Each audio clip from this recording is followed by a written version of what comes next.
Panibagong video, panibagong moment na naman. Napadaan nga pala ako dito sa Kape Kuripot. Kaya Kape Kuripot kasi kuripot lang yung pwedeng makapasok dito. Charot! Bumili nga pala ako dito ng paborito kong kape caramel.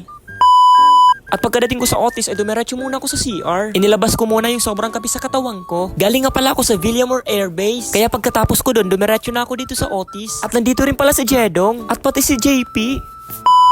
At kakarating ko pa nga lang, nagbasama agad dito si Alexis. Hello ate, isa nga pong one piece chicken. Charot! At wala pa nga akong helmet dito. Na-block nga pala yung ATM ni Alexis dito. At pagkabalik namin sa Otis ay nagulat ako dahil sobrang dami na agad ng tao. At nandito na rin pala ang nakakasilaw na si Coach Peter. Guwapo ako dyan. Pag nakapalo ka, may t-shirt ka.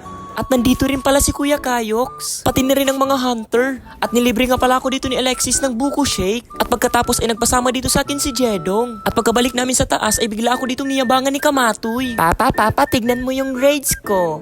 Ay, ang 2.50 mathematics. Hindi, ano yan, swimming.